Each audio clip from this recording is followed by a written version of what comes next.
Varios países árabes acusan a Qatar de apoyar el terrorismo y anunciaron que interrumpieron las relaciones diplomáticas con Qatar. José Levi nos presenta esta historia. No se trata únicamente de romper las relaciones diplomáticas con Qatar, sino que en esta medida, encabezada por Arabia Saudita, Egipto, otros países vecinos musulmanes suníes de la zona, lo que se intenta también es boicotear a este Emirato Árabe del Golfo. Por ejemplo, se pide a todos los ciudadanos cataríes que en 2 semanas regresen a su país, o sea, aquellos que se encuentran ahora en los países que participan en el boicot. También, por ejemplo, se van a ir prohibiendo los vuelos de estos países que llegan o que despegan también desde Qatar. Inclusive también se va a prohibir a que las líneas aéreas de Qatar puedan sobrevolar estos países, algo que puede dificultar enormemente la aviación civil para Qatar. También otro tema que preocupa, y esto ha llevado a importantes colas en los supermercados de Qatar, es que se puede llevar a un boicot en lo que es el suministro de alimentos, incluso de productos básicos.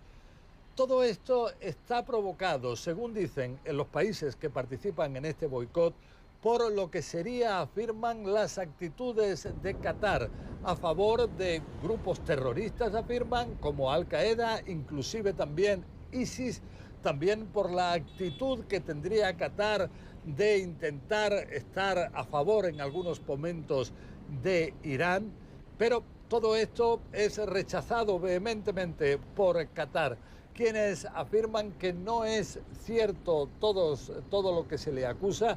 Y junto a esto, eso sí, Qatar es la base de la televisión Al Jazeera, la cual es central en el Medio Oriente y muchas veces ha criticado a distintos regímenes árabes de la zona. Lo que sí es que Estados Unidos pide que las partes lleguen a algún tipo de entendimiento. Hay que tener en cuenta que Qatar es un aliado clave de Washington. De hecho, la principal base de las fuerzas aéreas de Estados Unidos en el Medio Oriente está en Qatar. José Levi, CNN, Jerusalén. Hablamos con Susana Mangana, académica de la Universidad Católica del Uruguay, que nos acompaña en esta edición de Encuentro. Doctora, bienvenida. Claro, el reciente viaje de Donald Trump con su primera parada en Arabia Saudita dio mucho que hablar, pero sorprende que Qatar, un emirato que tiene un perfil mucho más liberal o podríamos decir progresista dentro de lo que es el concepto tradicional de Medio Oriente, se lo acuse de tener vínculos con organizaciones terroristas. Efectivamente, Guillermo, lo que hay que entender es que la Casa Real saudí, y tampoco toda la Casa Real, tampoco todo el gobierno saudí, lleva ya mucho tiempo planificando lo que es ya un complot entre Emiratos Árabes Unidos, Arabia Saudí y un segundón, como sigue siendo de la política exterior saudí, el Reino de Bahrein, en contra del Estado de Qatar. ¿Por qué? Porque Qatar era una de las pocas voces de las monarquías petroleras en el Golfo Pérsico que se atrevió a alzar una voz de oposición a la política exterior saudí, que albergaba activistas y líderes de Hamás, por ejemplo, en el exilio, pero una voz disidente al fin que no casa bien con los proyectos y los planes de Mohammed bin Salman, el vicepríncipe heredero del rey Salmán de Arabia Saudí, que tiene otros planes para sí, para el futuro de su país, y que en esta ocasión parece que se ha aliado con también el príncipe heredero de Abu Dhabi, Mohammed bin Zayed, el verdadero arquitecto y artífice de este complot que ha acabado con la soberanía, con este ataque frontal a la soberanía catarí, Guillermo.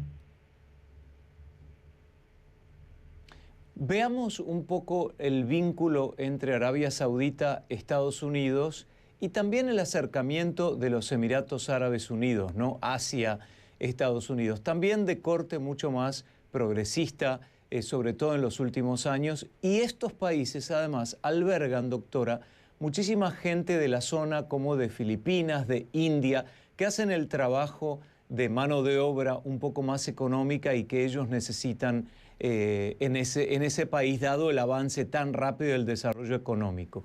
¿Qué hay con el vínculo de estos países con Estados Unidos y cómo lo ve Qatar? Bueno, evidentemente hay un vínculo muy fuerte de los tres países que mencionas, de las tres monarquías petroleras, con distintos estamentos de lo que hace a la política y a la política exterior estadounidense. Por ejemplo, podemos hablar del vínculo de Bin Naif también, el príncipe, el verdadero príncipe heredero de la Casa Real Saudí, con el FBI o con la CIA, pero tener esos vínculos en materia de seguridad con Estados Unidos no es lo mismo que tener un buen vínculo con la Casa Blanca, con la administración recién estrenada de Trump, que es una administración, si se quiere, por ahora bastante débil porque no logra despegar, no logra tomar vuelo.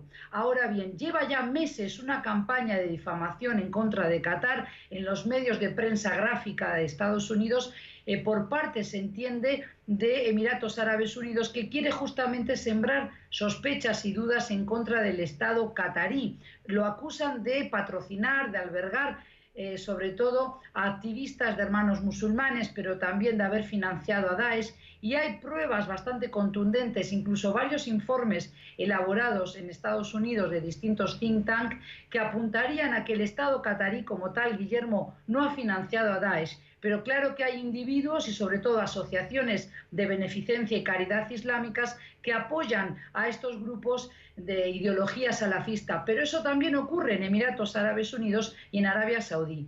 Lo que aquí está ocurriendo es que estos países, justamente es una ironía ahora, cuando se cumplen 50 años de la famosa Guerra de los 6 días de 1967, que se aliaron para poder hacer frente a la ocupación israelí de aquel momento, hoy están alineados con Israel para sacarse de encima a Qatar, a un Estado que sigue albergando a dirigentes de Hamás en el exilio. Con lo cual aquí hay una lucha intestina por el poder también en lo que es la península arábiga entre estas monarquías petroleras como es Arabia Saudí, Emiratos Árabes Unidos y un Estado chiquito como es Qatar. Se desprenden tres cuestiones que quiero que hablemos a partir de esta respuesta, doctora. Menciona Hamás en más de una oportunidad y me pregunto, ¿cómo es la relación Estados Unidos-Arabia Saudita-Israel? Teniendo en cuenta además que recientemente Donald Trump estuvo en esos dos países, en Israel y en Arabia Saudita. Bueno, evidentemente Arabia Saudí no lo puede reconocer oficialmente al Estado de Israel, pero hay contactos, hay vínculos, sobre todo en materia de cooperación y de trasvase de información por la seguridad en la región. Es decir, tienen en enemigo en común es la ideología de los hermanos musulmanes. En el caso de Israel, por ejemplo, de Hamás, que es un grupo surgido en 1986, pero con el mismo credo inspirado en la ideología y el credo de los hermanos musulmanes. También para Arabia Saudí, los hermanos musulmanes son una amenaza. ¿Por qué? Porque lo que verdaderamente temen estas monarquías petroleras en la era post-primavera árabe, Guillermo, es la transparencia, las elecciones libres, en sí misma la democracia. Pero ya basta, creo yo, de seguir culpando al cuco del terrorismo salafista, del terrorismo islamista, de todos los males de Oriente Medio, porque estamos yendo realmente hacia una crisis de órdago, y lo que ha ocurrido hoy con esta decisión de cortar no solo vínculos diplomáticos, políticos, sino de cerrarle también el paso en la única frontera terrestre que tiene Arabia Saudí con Qatar, es gravísimo. Y como tú decías, hay miles y miles de personas que van a sufrir, de trabajadores de distintas nacionalidades que por estas horas están muy preocupados porque tienen billetes de avión comprados que no van a poder utilizar, que quizás no puedan volver al estado de Qatar porque están disfrutando de una vacación en sus países. Y esto es muy grave, y sobre todo aquellos que han apostado a vivir en el Emirato de Qatar y que por estas horas también tienen la vida en vilo porque no saben si tendrán que regresar de urgencia, por ejemplo, a Egipto. Esto es muy grave y creo que es importante trasladarlo así a la audiencia. Y además el tema de las remesas, no tan fundamental, que desde esos países envían el dinero para mantener a sus familias. Me tengo que ir, pero brevemente me gustaría, doctora, que hiciera mención a cuán importante es el aspecto religioso cuando tenemos en cuenta a Qatar en esa sociedad y en este problema que estamos hablando hoy. Es el mismo problema que se da en la región hoy, donde vemos cómo se manosea, se manipula la religión y se entremezcla con la política. Sí hay una guerra sectaria solapada entre Irán y Arabia Saudí, por supuesto, y ahí también se lo acusa a Qatar de haber apoyado al bando equivocado en la guerra en Yemen. Por ejemplo, al príncipe reformista, al príncipe heredero como es Mohammed bin Salman, que está a cargo de la guerra que libra Arabia Saudí en Yemen, por ejemplo, le molestó muchísimo el apoyo que el Estado de Qatar brindó a los hermanos musulmanes yemeníes, al grupo político Islah. De alguna manera, Islah se enfrentó a los hutíes y se lo están cobrando ahora, pero yo creo que es el mismo vínculo que existe en Arabia Saudí o en el propio Emiratos Árabes Unidos. Es decir, aquí lo que estamos viendo ahora es el interés de Arabia Saudí de convertir al Estado de Qatar en un Estado débil y de obligarlo a aceptar la tutela ideológica, sobre todo de Arabia Saudí, de convertirlo en un nuevo Bahrein y que deje de ser la voz discordante, disonante en la política exterior de este bloque de países que son los que integran el Consejo de Cooperación del Golfo, que está viviendo la peor crisis desde que se creó en 1981, Guillermo.